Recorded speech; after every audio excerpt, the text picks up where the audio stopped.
Olá amigos, amiguinhas, dando continuidade ao nosso estudo do livro O Céu e o Inferno, vamos elevar o nosso pensamento a Deus, Pai Todo-Poderoso, ao nosso Mestre Jesus, nossos guias, nossos benfeitores, que estejam conosco nesse momento nos ajudando e nos intuindo para que a gente possa entender bem essa aula de hoje. Então vamos lá, nós estamos no livro O Céu e o Inferno, na segunda parte, capítulo 4.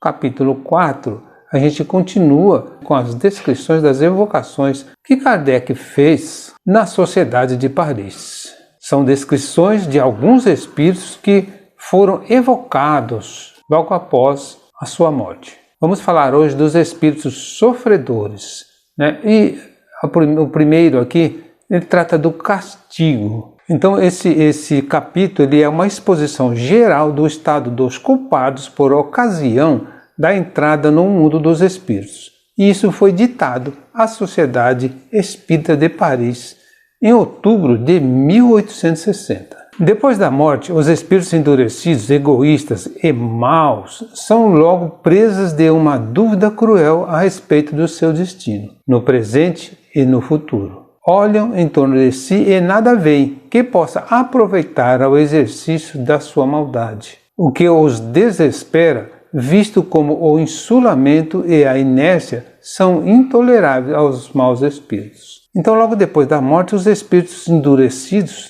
como a gente está falando de espíritos sofredores, eles ficam em dúvida a respeito do destino. O que eu vou fazer agora? O que fazer? Ou como será o presente? Como será o futuro? Eles não sabem, e eles não conseguem ver nada que possa aproveitar para fazer maldade. São maus. Continuando. Não elevam o olhar às moradas dos espíritos elevados. Consideram o que os cerca e então, compreendendo o abatimento dos espíritos fracos e punidos, se agarram a eles como a uma presa, utilizando-se da lembrança das suas faltas passadas que eles põem continuamente em ação pelos seus gestos ridículos. Então eles aproveitam daqueles que ainda estão com o pensamento no sofrimento, daqueles que ainda estão encarnados, daqueles que ainda fazem coisas erradas, eles se agarram como se fossem presa para continuar com as maldades deles. Não lhes bastando esse mortejo, tem esse termo aqui, mortejo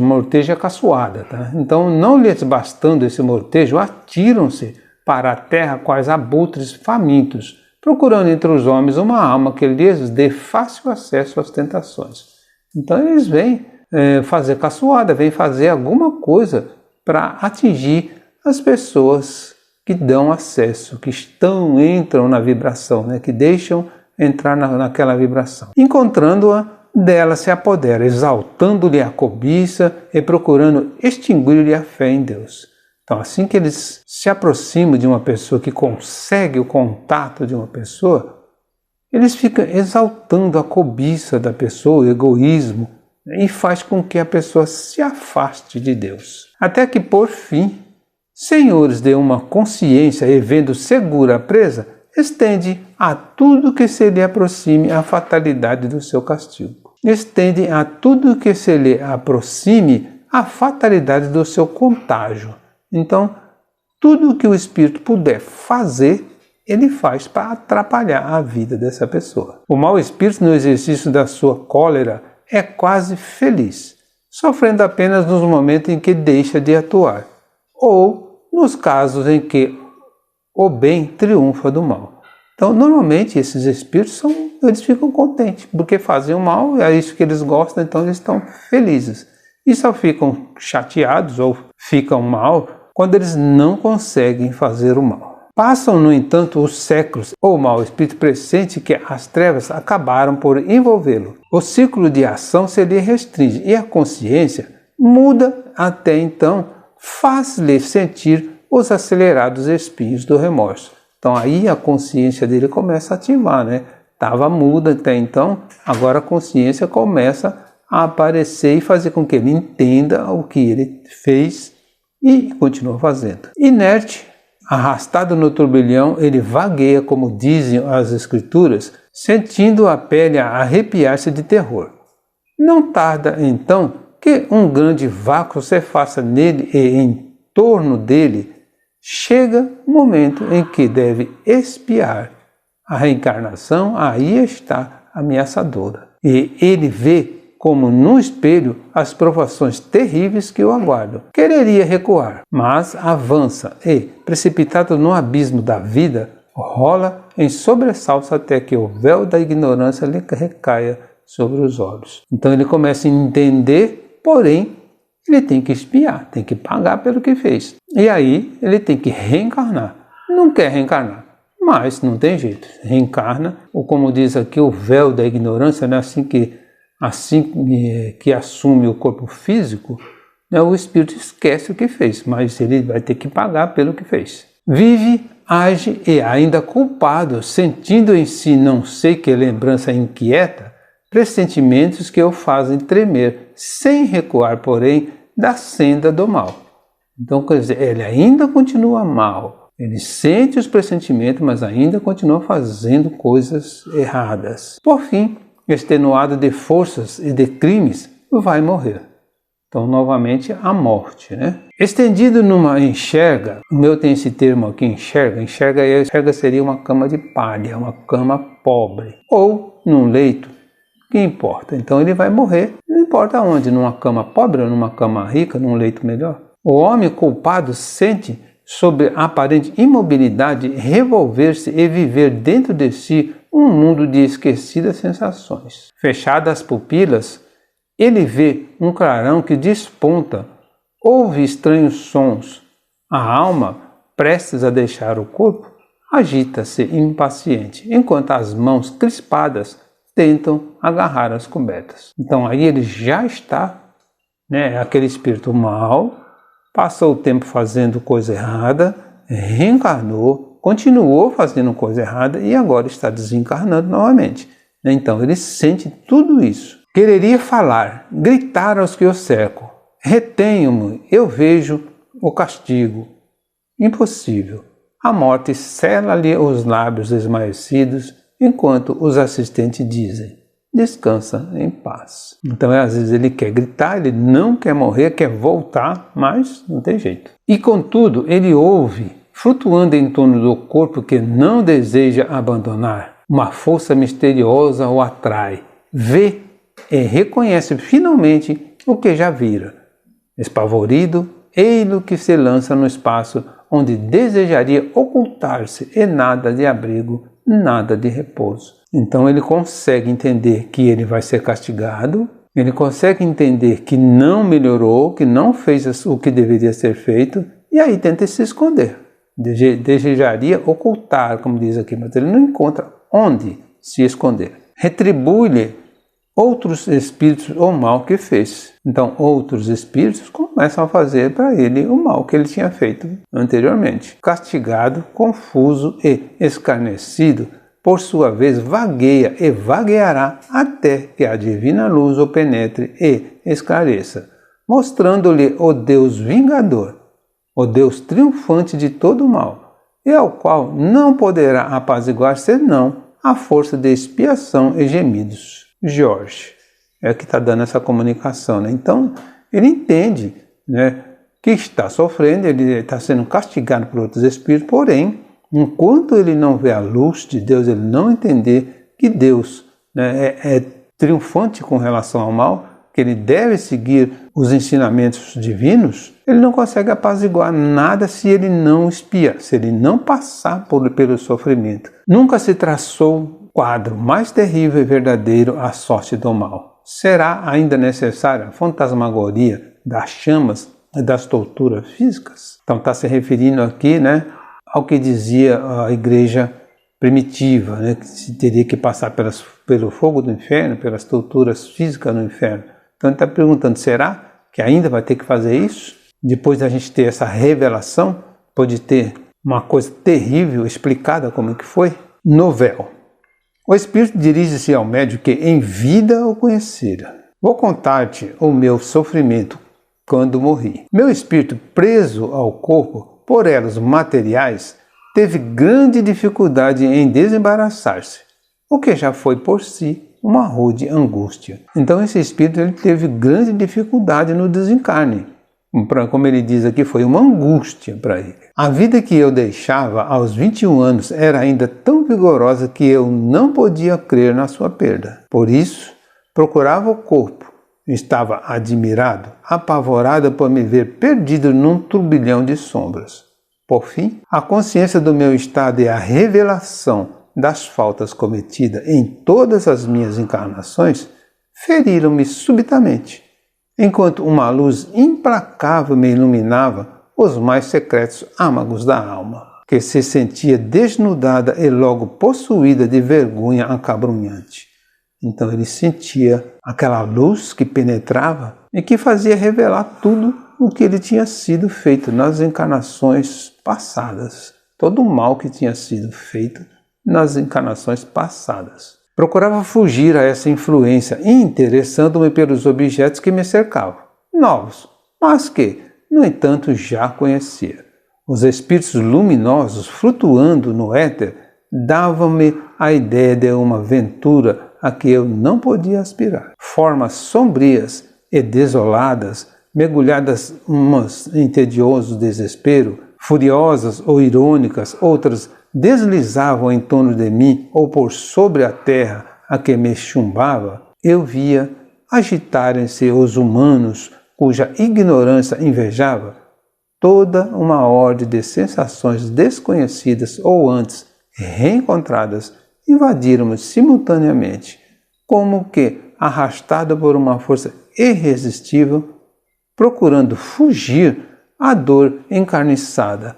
Franqueava as distâncias, os elementos, os obstáculos materiais, sem que as belezas naturais nem os esplendores celestes pudessem acalmar um instante a dor acerba da consciência, nem o pavor causado pela revelação da eternidade. Então ele viu tudo passar na frente dele, né? Aqueles espíritos mais ignorantes e agitados. Ele viu as pessoas, né? Como ele diz aqui, os humanos também, que ele antes invejava, né? E agora ele estava vendo que não era certo. Tudo isso invadiu a alma dele simultaneamente e ele foi arrastado. Mesmo tentando fugir, ele não conseguia. Pode um mortal prejulgar as torturas materiais pelos arrepios da carne, mas as vossas frágeis dores, amenizadas pela esperança, atenuadas por distrações ou mortas pelo esquecimento,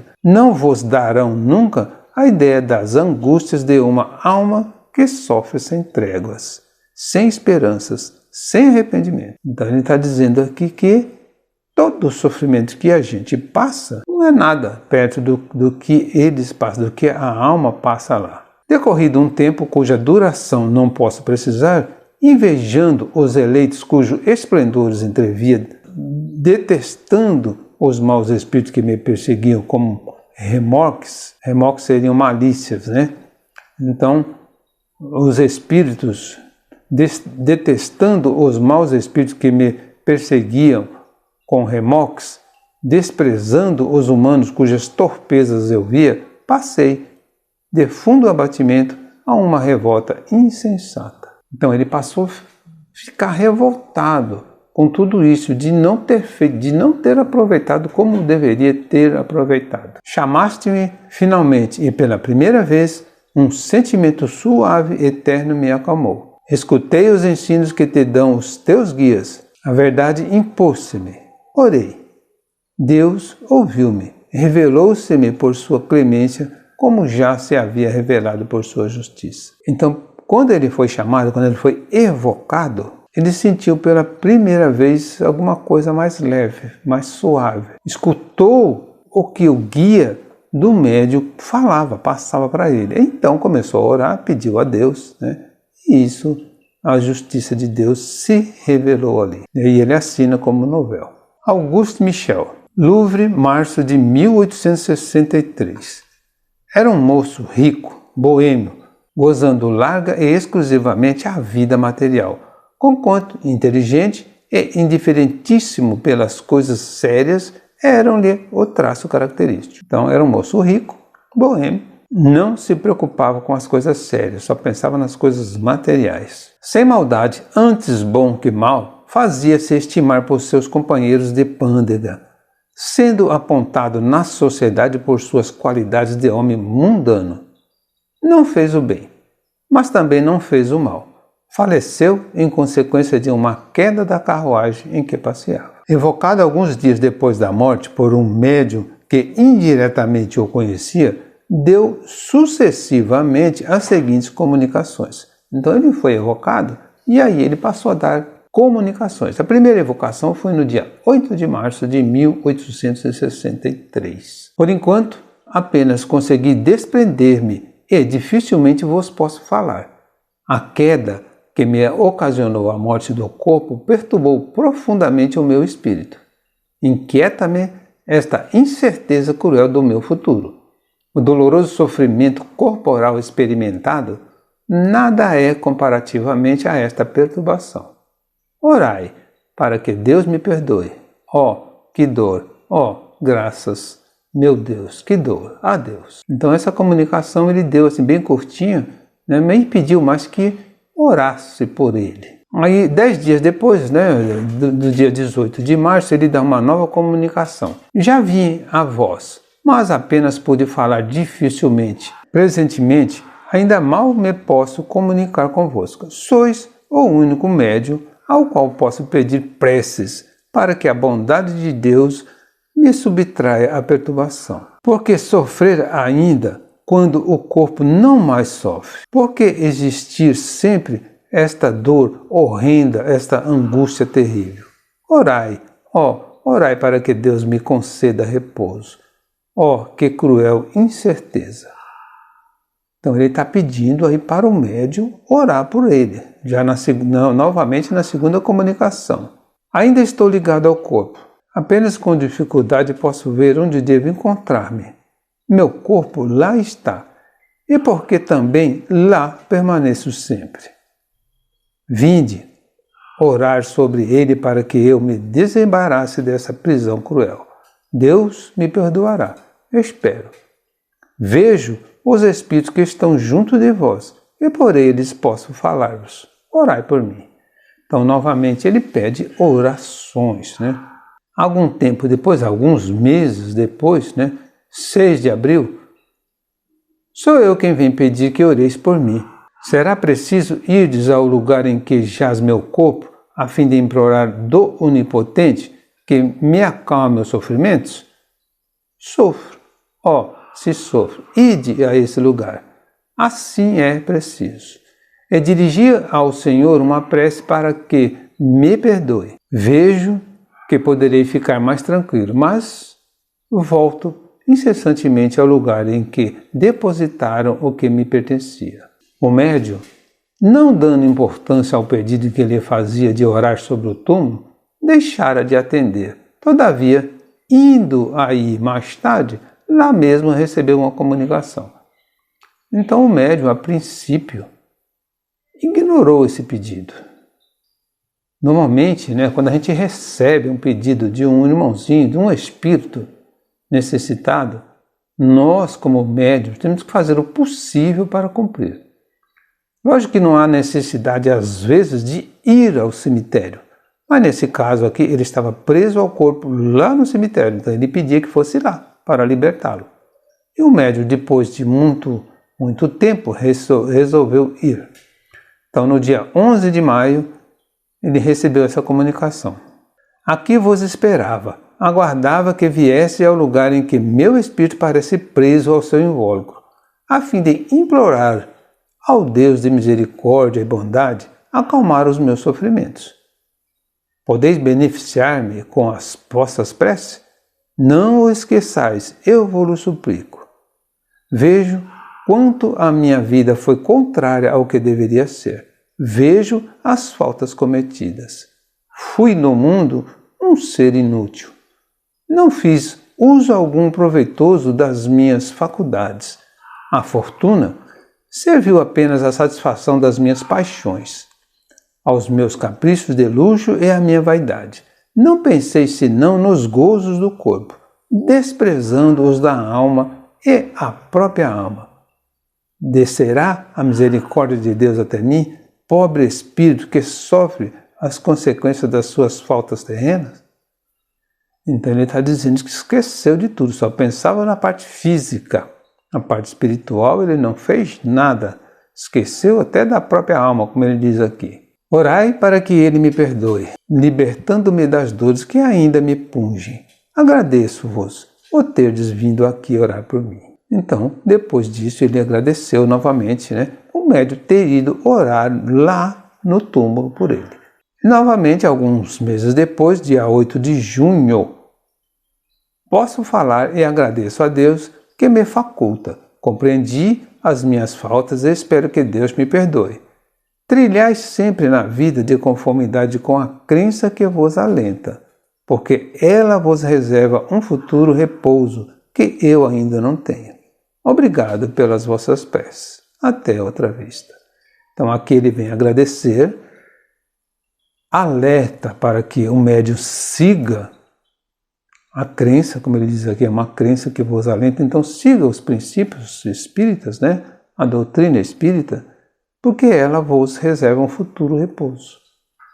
Então é uma orientação que a gente tem que levar em consideração, porque é um testemunho de um espírito que sofreu e que não cumpriu, não fez o que deveria ter feito. E aí o guia espiritual dá uma explicação, A insistência do espírito para que se orasse sobre o seu túmulo é uma particularidade notável, mas que tinha sua razão de ser se levarmos em conta a tenacidade dos laços que ao corpo prendiam, a dificuldade do desprendimento em consequência da materialidade da sua existência.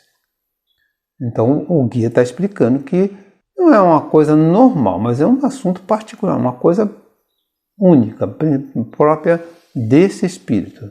Compreende-se que, mais próxima, a prece pudesse exercer uma espécie de ação magnética mais poderosa no sentido de auxiliar o desprendimento. Então entende que a oração, sendo lá mais próxima, no local, poderia ajudar melhor. Está perguntando aqui, o costume não seria uma intuição, porque todo mundo costumava fazer isso, orar nos túmulos?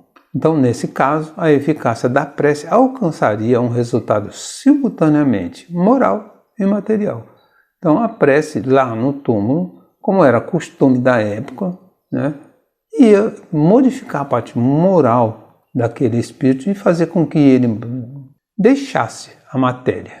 Lamentações de um boêmio. Bordeaux, 19 de abril de 1862. 30 de julho. Presentemente sou menos infeliz, visto não mais sentir apesar da cadeia que me jungia o corpo.